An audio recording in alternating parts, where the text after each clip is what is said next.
All right, we are finally at the table saw and we are just about ready to cut some segments. Now, there are a few ways to cut your segments. The first one we're gonna go over is the simplest and easiest way to get started with it. However, it's not the way that I recommend. The first, of course, is a good old-fashioned miter bar. These come with your table saw usually, and they can be accurate. It's not my favorite because every time I've used one, it hasn't been accurate or hasn't been as accurate as I would like. But simply enough, it has the degrees on here, and as long as your miter bar fence is 90 degrees to your table saw blade, this can prove to be fairly accurate. One thing I don't like about this is obviously how small this fence is. What I would do is I would set it to 18, 15, 16, 17, 18. And I know they have digital things you can use to set it all and everything. So if this is really the only way that you have, I would highly recommend taking your time on getting this set up. And now you're set up and ready to start cutting this way. When you are cutting with only your miter bar, you're going to have to flip your piece. So you'll run your piece through, cut it, bring it to your stop block, flip it, and then cut it again. This isn't the worst way to do it, but in setting your angle like just by sight, odds are you're gonna be a little bit off on your degrees. Which brings me to this jig. I haven't used since I first got started segmenting. This is by a company I believe called MITERSET, and this little jig is pretty handy. So it is a machined piece of aluminum, and as you can see here, it has a bunch of numbers on it, 4 through 20. So how this little guy works is you take one of your pins here, one always stays at 0, and then these numbers are equivalent to how many segments you would like in your ring. And just for fun, we're gonna do 10 because that's what we've been sticking to.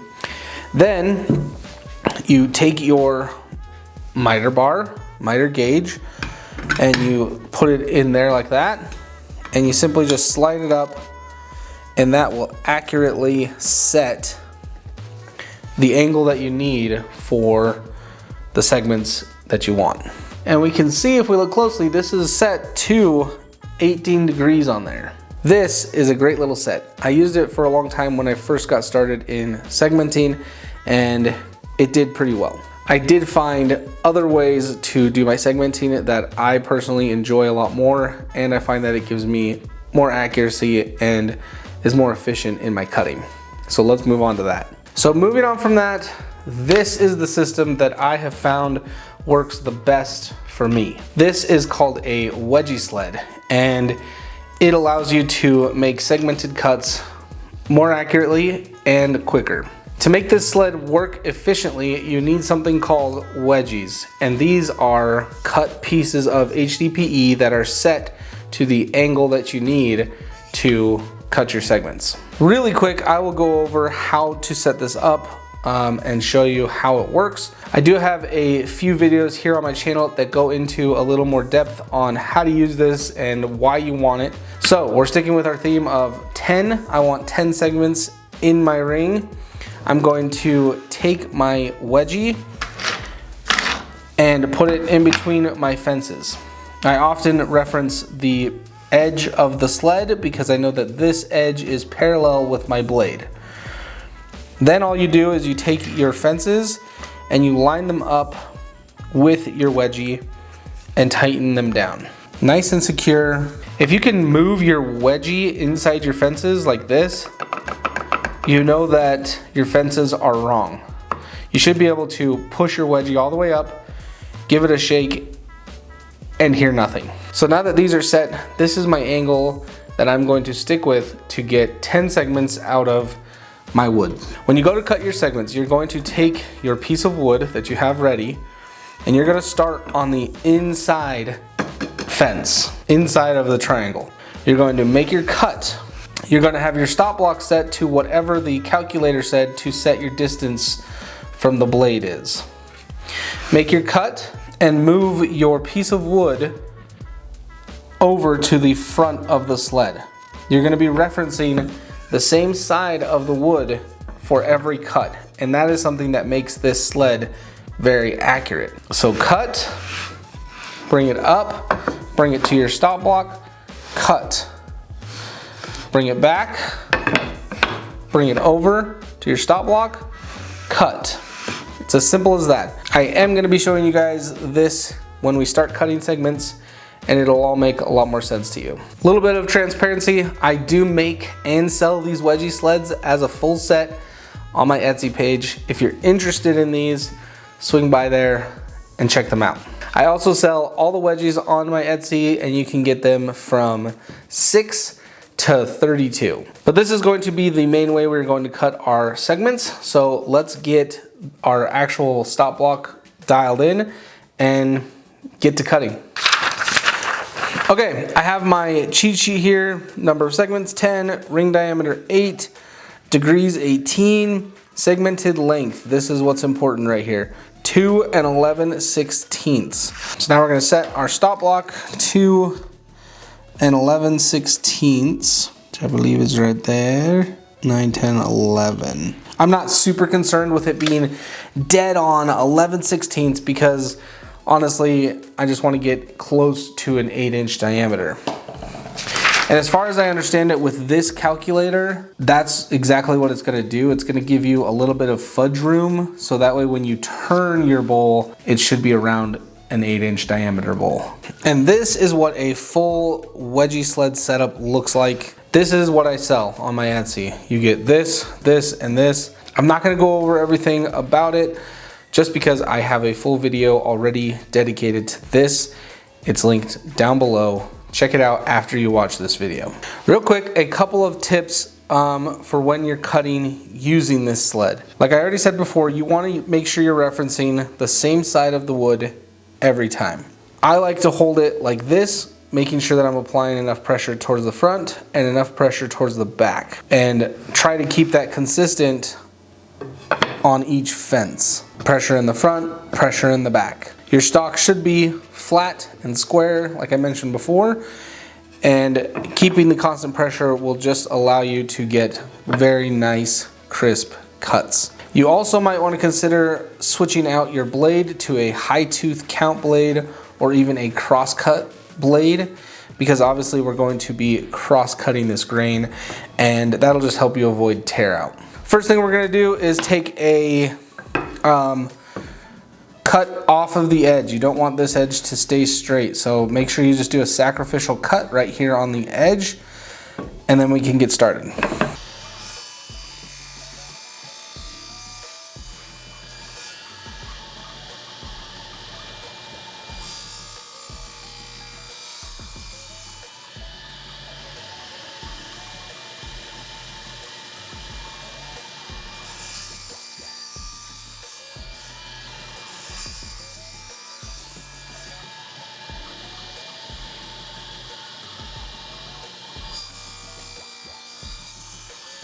Also, when I bring the point of the cut here up to the stop block, I try to reference around the same area every time.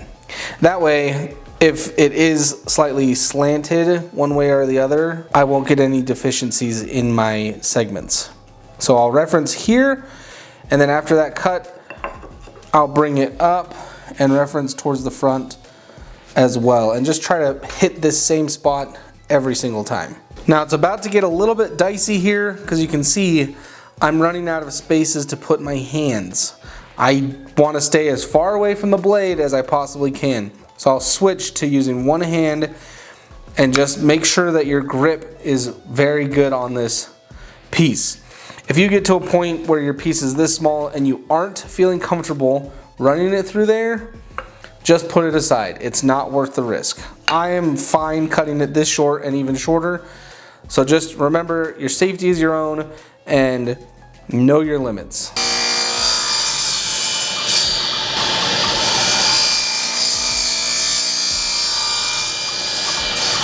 Okay, now that everything is done, we can lightly assemble these and see how everything fits together, and see just how big our bowl blank is. So, like I said before, you might have some tear out if you don't change out your blade. You can just kind of wipe it off. I know some people like to sand it. Whatever works for you. I just brush it off and it tends to do just fine. If I have anything that's too crazy, yeah, I'll hit it with some sandpaper, but usually you should be just fine. See, like this one's really bad, but even still, it's not the worst. All it takes is a little bit of loving, and we're there.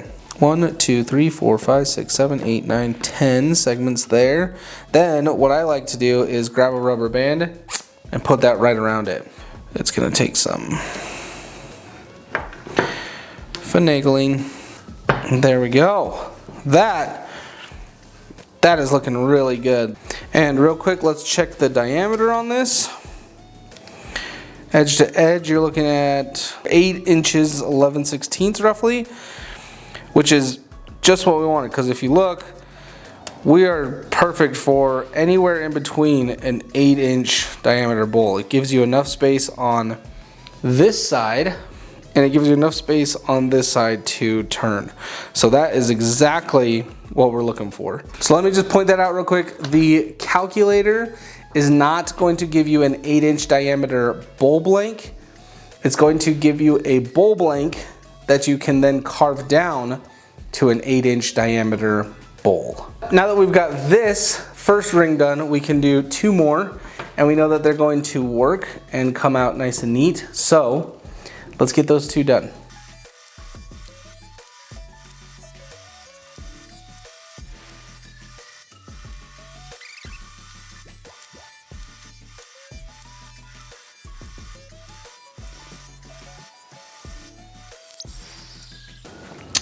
All right, we've got our 3 rings here. They're all just rubber banded together. We are not gluing them up quite yet.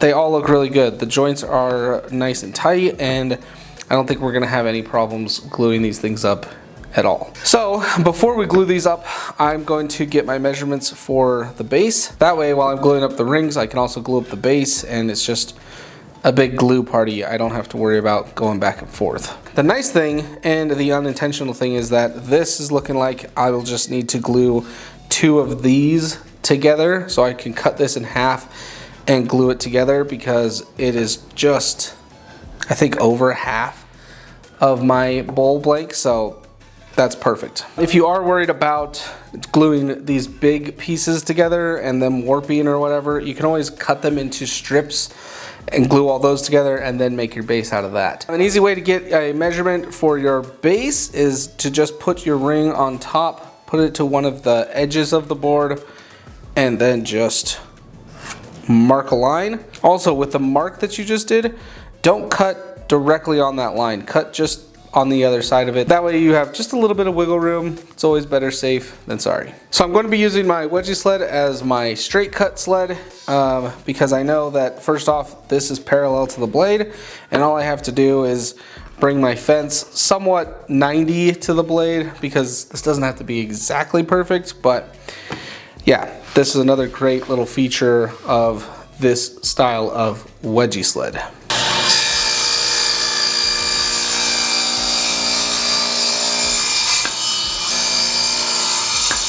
Bad. Perfect. I've got more than enough space all the way around my ring. Here, I'll switch it out for you guys. You can see that base is going to sit on there very nicely. And that, you guys, is where we're going to stop this video. Part 2 of this 3-part series on making our very first segmented bowl. Do me a favor and leave me a comment down below on what you use to cut your segments. Which style or which jig do you use to get that job done? Again, I hope you guys learned something, and I hope that this video helps you out in your segmenting. In the next video, we're gonna be going over gluing up all of our segments to make our rings. What's the best way to do that? And finally, what is the best way to glue everything together to get our very first segmented blank? I look forward to seeing you guys in that video. Be good, be safe, be happy, and I'll catch you guys in the next one. Peace.